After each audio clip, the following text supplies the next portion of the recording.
Hey guys, Chris the Belly Guy here. I'm currently sitting in a Dodge B350 from 1992 camper style. In all seriousness, this is my new vehicle. My old vehicle is that Camry right out there. I will still be able to drive my Camry. It will be at home while I will be at Monroe. But, anyways, I needed a vehicle that could carry stuff big, like my tubas and a double base for school and work reasons. So I started looking for vans, looking for all kinds of different van alternatives, minivans, anything that could fit a double base and my two tubas. So I'm looking, and my mom sends me, because she's looking at vehicles for me to help me find them faster. And she sends me a Dodge B350 from 1992.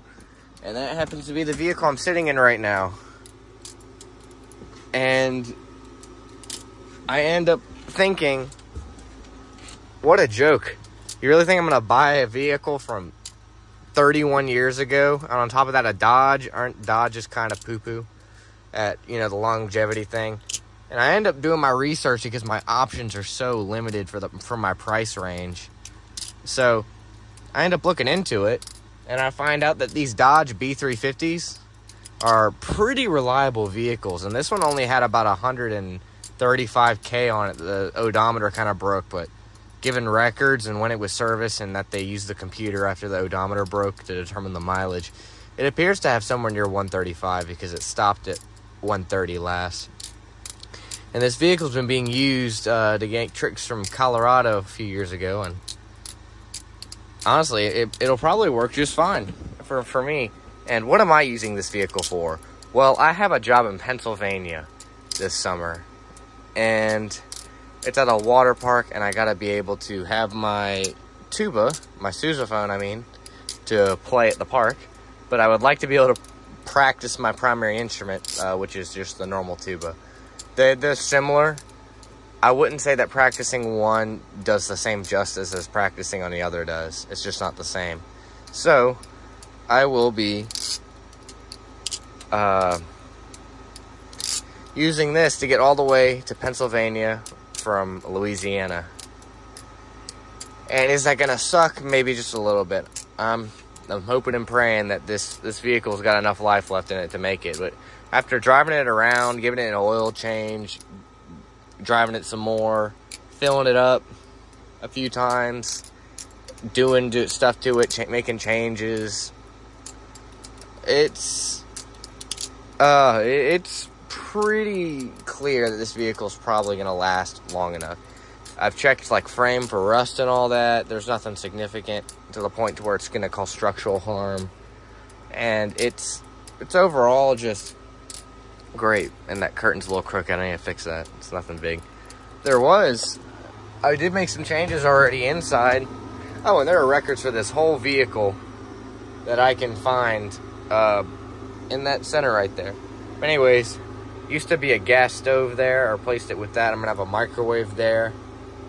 Sink is the same. There used to be a gas 12 volt 120 volt refrigerator, propane gas specifically, and I replaced it with a mini fridge and a window unit, and it has a unit on top, but that unit is really power heavy. It consumes about 1800 watts, and when the vehicle's off, I have inverters down under here. You have to access it from the back side, but I have my inverter and batteries under there, linked with the battery and the solar panel on top of this thing currently.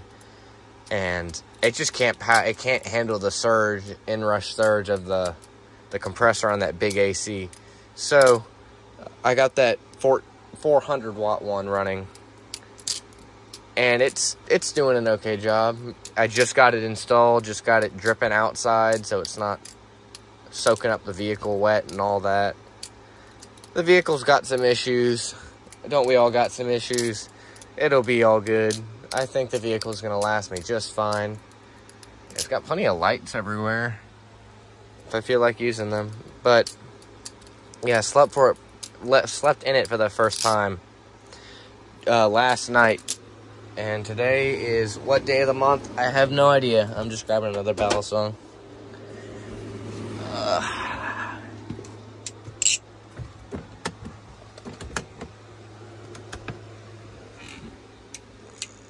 But yeah, this thing is comfortable. The bathroom situation's a little confusing. It has a shower.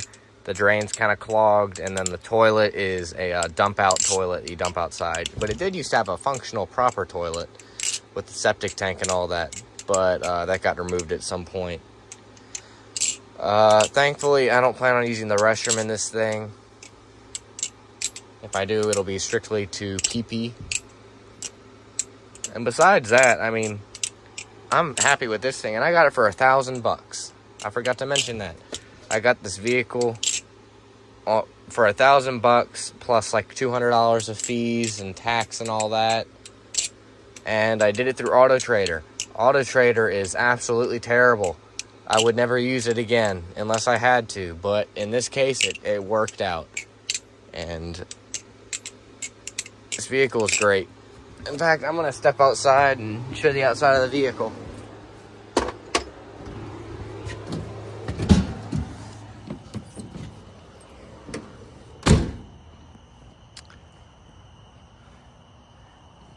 It's a Ram B350.